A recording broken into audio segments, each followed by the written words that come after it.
ప్రస్తుతం మనం చూస్తూనే ఉన్నాము. భారీగా పెరుగుతున్న పెట్రోల్ రేట్లు కానివ్వండి, డీజిల్ రేట్లు కానివ్వండి, ఇదే క్రమంలో మోదీ గారు కూడా కొంచెం చెప్పడం కూడా జరిగింది. ఇంతవరకి వీలైతే అంతవరకి తక్కువ చేయండి వాడకాలు అని చెప్పేసి. అదేవిధంగా కొన్ని బీజేపీ రాష్ట్రాల్లో అంటే బీజేపీ ఏదైతే ఆ గవర్నమెంట్ ఉందో అక్కడ రాష్ట్రాల్లో మాత్రం కొంచెం పెట్రోల్ తక్కువ ఉంది. కానీ మిగతా రాష్ట్రాల్లో మాత్రం పెట్రోల్ ఎక్కువ ఉంది. ఈవెన్ మన 2 తెలుగు రాష్ట్రాల్లో చూసుకున్నా గానీ, ఏపీలో చూసుకున్నా గానీ పెట్రోల్ రేట్లు కానివ్వండి, డీజిల్ రేట్లు కానివ్వండి, ఏ విధంగా పెరుగుతున్నాయో మనమైతే చూస్తూనే ఉన్నాము. అయితే దీని గురించైతే చర్చించుకునే ప్రయత్నం అయితే చేద్దాము. దీని గురించైతే మాట్లాడేందుకు ప్రస్తుతం మనతో పాటు బీజేపీ అధికార ప్రతినిధి అమర్నాథ్ గారు మనతో పాటు ఉన్నారు. నమస్తే అండి. నమస్తే. అన్న చెప్పండి ఎందుకని ఇప్పుడు బీజేపీ ఏదైతే ఎక్కడ ఏ రాష్ట్రంలో అయితే అధికారంలో ఉందో అక్కడ రాష్ట్రాల్లో మనం చూసుకున్నట్టయితే గనక ఈవెన్ గుజరాత్‌లో మనం చూసుకున్నా గానీ రూ. 95 లీటర్ ఉన్నప్పటికీ ఇక్కడ 2 తెలుగు రాష్ట్రాల్లో ఎందుకని ఇంత భారీగా రేట్లున్నాయి? ఇప్పుడు ఈ దేశంలో డీజిల్ గానీ, పెట్రోల్ గానీ దాని ధరను నిర్ణయం చేసే ముందు 3 కాంపోనెంట్లుంటాయి. ఒకటి బేస్ ప్రైస్ అంటే క్రూడ్ ఆయిల్ ప్రైస్ అంతర్జాతీయ విపణిలో దాని ప్రకారం ఉంటుంది. రెండోది ఏముంటుంది? కేంద్ర ప్రభుత్వం విధించే సెంట్రల్ ఎక్సైజ్ ట్యాక్స్. అది ఈ పెట్రోల్ మీద రూ. 19.90 అన్ని రాష్ట్రాలలో కూడా సేమ్ ఉంటుంది. ఆ తర్వాత ఏముంటుంది? మూడోది ఒక స్టేట్ విధించే value added tax VAT. Gujarat రాష్ట్రంలో వాల్యూ యాడెడ్ ట్యాక్స్ పెట్రోల్ మీద, డీజిల్ మీద కేవలం 13.5% ఉంటే తెలంగాణలో దేశంలో హైయెస్ట్ 35.2%. డిసెంబర్ 2015 ఇప్పటికి మీకు జ్ఞాపకం ఉండొచ్చు. డిసెంబర్ 2015 25% ఉన్న వాల్యూ యాడెడ్ ట్యాక్స్ను అప్పుడున్న కేసీఆర్ ప్రభుత్వము 35% చేస్తే మరి ఇప్పుడు వచ్చిన రేవంత్ రెడ్డి ప్రభుత్వం ఎందుకు దాన్ని తగ్గించలేదు? గత 10 సంవత్సరాలుగా అదే కంటిన్యూ చేస్తున్నారు. అంటే ఇక్కడ ఏవైతే రేట్లు ఉన్నాయో అవి స్టేట్ ప్రభుత్వం కూడా నిర్ణయించే అవకాశాలు ఉన్నాయంటారు. 100% రేట్ అనేది ఎవరు నిర్ణయిస్తారు? ఆయిల్ కంపెనీ నిర్ణయిస్తుంది. ఆయిల్ కంపెనీ దేని మీద ఆధారపడి నిర్ణయిస్తుంది? నేను ఇందాక చెప్పినట్టు 3 పాయింట్ల మీద ఆధారపడి నిర్ణయిస్తుంది. ఒకటి base price, 2 central excise duty and state VAT. ఈ స్టేట్ వ్యాట్ ఒక బీజేపీ పాలిత రాష్ట్రం, ఫర్ ఎగ్జాంపుల్ మహారాష్ట్ర ఉందని 24.5% ఉంది, గుజరాత్లో 13.5% ఉంది, యూపీలో 19% ఉంది, ఢిల్లీలో 19% ఉంది. సో ఇలా బీజేపీ పాలిత రాష్ట్రాలలో తక్కువ ఎందుకు ఉండాలి? మరి కాంగ్రెస్ పార్టీ ఇప్పుడు తమిళనాడులో 29% ఉంది, కేరళలో 29% ఉంది, తెలంగాణలో 35.2% ఉంది. మరి ఇక్కడ ఎందుకు ఎక్కువ ఉండాలి? మరి ఈ ప్రశ్న అంటే ఒక సామాన్యునికి లేకుండా మధ్యతరగతి, దిగువ మధ్యతరగతి ప్రజలకు వెసులుబాటు కల్పించడానికి కేంద్రంకు ఎంత బాధ్యత ఉందో రాష్ట్ర ప్రభుత్వాలకు అంత బాధ్యత ఉందా లేదా? మరి నువ్వు రూ. 19.90 సెంట్రల్ ఎక్సైజ్ డ్యూటీ వేస్తున్న మోడీ గారు ఈ రాష్ట్రంలో హైవేలు కడుతున్నారు, ఈ రాష్ట్రంలో ఎయిర్పోర్ట్లు ఇస్తున్నారు, ఈ రాష్ట్రంలో అనేక అభివృద్ధి కార్యక్రమాలు చేస్తున్నారు. మరి రూ. 35 తీసుకుంటున్న మరి రాష్ట్ర ప్రభుత్వం రేవంత్ రెడ్డి గారు ఎన్ని బస్ స్టాండ్లు కట్టింది? ఏపీ గురించి ఏం చెప్తారండి? ఇప్పుడు ఏపీలో కూడా మనం కూటమి ప్రభుత్వమే ఉంది, అక్కడ కూడా బీజేపీ, ముఖ్యంగా కూటమిలో బీజేపీ కూడా ఉంది కాబట్టి మీరు ఏపీ గురించి ఏం చెప్తారు? ఈ ధరల గురించి ఏం చెప్తారు? ఏపీని కూడా కలిపే చెప్తున్నాను అనేసి. ఏపీలో కూడా ధర ఎక్కువనే ఉంది. ఎందుకుంది? బికాజ్ ఏపీలో వాళ్ళు కొత్తగా రాష్ట్రం ఏర్పడ్డది కాబట్టి అక్కడ రూ. 5, నేను మళ్ళీ చెప్తున్నాను, పర్సంటేజ్ కాదు, ₹5 యాజ్ ఏ స్టాండర్డ్. అంటే రూ. 50 ఉన్న రోజు ₹5 కట్టాలి, ₹100 ఉన్న రోజు ₹5 కట్టాలి. ఎక్స్ట్రా దాన్ని సెస్ అంటాం, సర్చార్జ్. ఆ ₹5 ఎక్స్ట్రా వాళ్ళ రాష్ట్ర రాజధాని నిర్మాణం కోసము, రాష్ట్రంలో ఉండే అభివృద్ధి పనుల కోసము అక్కడ ప్రజల మీద ఎక్స్ట్రా ₹5 వసూలు చేస్తున్నది. అది దాన్ని వ్యాట్ అనరు, సెంట్రల్ ఎక్సైజ్ అని, అది డ్యూటీలోకి రాదు అది. సో దయచేసి అర్థం చేసుకోండి.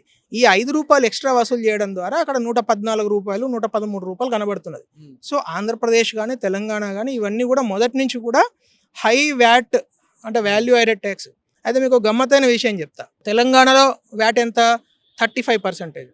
గుజరాత్లో వ్యాట్ ఎంత? కేవలం 13.5%. అయినా గుజరాత్లో వ్యాట్ యొక్క టోటల్ వాల్యూ అంటే వాల్యూ యాడెడ్ ట్యాక్స్ మొత్తం వసూళ్లు చూసినట్టయితే ఒక సంవత్సరానికి 2024-25 సంవత్సరానికి 25,000 కోట్లు. అదే తెలంగాణకు వచ్చేసరికి కేవలం 15,000 కోట్లు. అంటే నీకు 35% వాల్యూ యాడెడ్ ట్యాక్స్ ఉన్నా కూడా మన తెలంగాణలో కేవలం 15,000 కోట్లే వసూలవుతున్నాయి. అంటే ఇక్కడి ప్రభుత్వాలు పెట్రోల్ కానీ, డీజిల్ కన్జంప్షను, ఇండస్ట్రియల్ కన్జంప్షను, లేకుంటే అభివృద్ధి పనుల కోసము చాలా తక్కువ అభివృద్ధి పనులు ఇక్కడ జరుగుతున్నాయని దాని అర్థం. ఈ రాష్ట్ర ప్రభుత్వం 2.5 సంవత్సరాలుగా ఏ ఒక్క మేజర్ ప్రాజెక్టు కూడా తీసుకోలేదు. ఏ ఒక్క 2.5 సంవత్సరాలు ఏ ఒక్క అభివృద్ధి పని, లార్జ్ ప్రాజెక్ట్స్ లైక్ పెద్ద పెద్ద బ్రిడ్జీలు కావచ్చు, రోడ్స్ కావచ్చు, టన్నెల్స్ కావచ్చు, ఇటువంటి ఇండస్ట్రియల్ యూజేజ్ ఉన్న ప్రాజెక్టులు ఏవి కూడా ఈ రాష్ట్ర ప్రభుత్వం తీసుకోలేదు. కనీసం రెండు తెలుగు రాష్ట్రాలు అంటారా? ఇప్పుడు 2 తెలుగు రాష్ట్రాలలో కూడా లార్జ్ ప్రాజెక్ట్స్ తెలంగాణలో జరగట్లేదు. ఆంధ్రప్రదేశ్లో లార్జ్ ప్రాజెక్ట్స్ ఇప్పుడే స్టార్ట్ అయ్యాయి. తెలంగాణకున్న కూడా ఆంధ్రప్రదేశ్లో దాదాపు 4,000 కోట్లు అధికంగా వసూలవుతున్నాయి. ఏది వాళ్ళకి రాజధాని లేకున్నా. అంటే తెలంగాణలో హైదరాబాద్ లాంటి అతిపెద్ద రాజధాని ఉన్నది, ఆంధ్రప్రదేశ్లో అంత పెద్ద రాజధాని లేకున్నా కూడా అక్కడ దాదాపు 19,000 కోట్ల రూపాయలు వాళ్ళ వ్యాట్ ద్వారా వాళ్ళకి వస్తున్నాయి. అంటే ఇక్కడ ప్రశాంత్ గారు, నేను చెప్పాలనుకున్న పాయింట్ ఏంటంటే ఆంధ్రప్రదేశ్ కానీ తెలంగాణ కానీ వాల్యూ యాడెడ్ ట్యాక్స్ను ఇంకా రెడ్యూస్ చేయాలి. ఎందుకంటే అంతర్జాతీయంగా మనకు కొన్ని ఇబ్బందికర పరిస్థితులు ఉన్నాయి. అది మన చేతిలో ఉండే పరిస్థితులు కాదు. మనం ఏదో ఆర్చేది కాదు, తీర్చేది కాదు. ఏమవుతుందంటే ఇక్కడ ఉన్న పలంగా ఇదే క్రమంలో గ్యాస్ చూసుకుంటే కమర్షియల్ గ్యాస్ చూసుకుంటే 993 రూపాయలు కేంద్రమే నిర్ణయించుకొని పెంచడం అయితే జరిగింది. అండ్ ఈవెన్ పెట్రోల్ డీజిల్ చూసుకున్నా కానీ మనం గతంలో చూసాం 10 పైసలు కానివ్వండి, 50 పైసలు కానీ ఇలా పెంచడం జరిగింది. ఒకేసారి 3 రూపాయలు పెంచి మళ్ళీ ఒక 2 రోజులలోనే 90 పైసలు పెంచడం. అండ్ ఇంకా ప్రజలు ఏమనుకుంటున్నారంటే ఇంకా 10 రూపాయలు కూడా పెంచే అవకాశాలు ఉన్నాయని చెప్పేసి ఇట్లా మెంటల్గా ఫిక్స్ అవుతారు.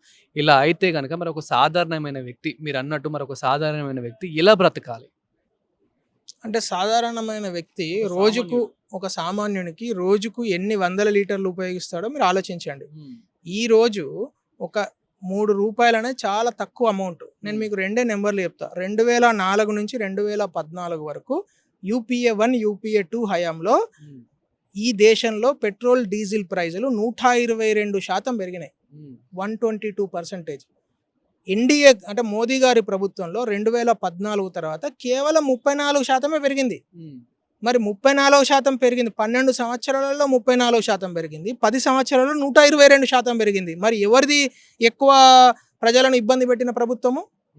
యూపీ అంటే కాంగ్రెస్ ప్రభుత్వం ఏమో 122% పెంచింది. 33 రూపాయలు ఉన్న పెట్రోల్ 74 రూపాయలకు వచ్చింది. నేనేమంటున్నానంటే ప్రజలకు వెసులుబాటు కల్పించడానికి, ప్రజలకు ఒక హోప్ ఇవ్వడానికి ఈరోజు మన కేంద్ర ప్రభుత్వం, మోడీ ప్రభుత్వము చాలా రోజుల నుంచి పెట్రోల్ డీజిల్ ప్రైజెస్ పెంచట్లేదు గత 4.5 సంవత్సరాలుగా. ఇప్పుడు ఎందుకు పెంచాల్సి వచ్చింది అంటే మనకందరికీ తెలుసు, మనందరం టీవీలలో సోషల్ మీడియాలో చూస్తున్నాం. అంతర్జాతీయ విపణిలో హార్ముజ్ జలసంధి కావచ్చు, యుద్ధం కావచ్చు, ఇటువంటి అనేక అంశాలు మనం రోజువారీగా టీవీలో సోషల్ మీడియాలో చూస్తున్నాం. కాబట్టి ప్రజలు అర్థం చేసుకుంటున్నారు. ప్రజలు అర్థం చేసుకొని 3 రూపాయలు కాదు కదా, ఇంకా 10 రూపాయలు పెరిగినా కూడా మాకు ఇబ్బంది ఏం లేదు, కావాలంటే మేము తగ్గించుకుంటాము యూసేజ్. ఇవాళ నేను ర్యాపిడోలో వచ్చిన ఎగ్జాంపుల్, నేను ర్యాపిడోలో రావడం ద్వారా నేను నా కార్లో డీజిల్ సేవ్ చేయగలుగుతున్నా, దేశానికి కూడా ఫారిన్ ఎక్స్చేంజ్ సేవ్ చేయగలుగుతున్నా. అట్లాగే అనేక మంది, చాలామంది ఏం చేస్తున్నారు, వాళ్ళు కార్ పూలింగ్ చేసుకుంటున్నారు, వాళ్ళు మెట్రోలలో ప్రయాణం చేస్తున్నారు, వాళ్ళు పబ్లిక్ ట్రాన్స్పోర్ట్ యూజ్ చేస్తున్నారు. సో స్వచ్ఛందంగా కోట్ల మంది ప్రజలు ఈ విధంగా చేయడం ద్వారా దేశానికి కూడా ఎంతో వెసులుబాటు కలుగుతున్నది. థ్యాంక్ యూ అండి. Thank you.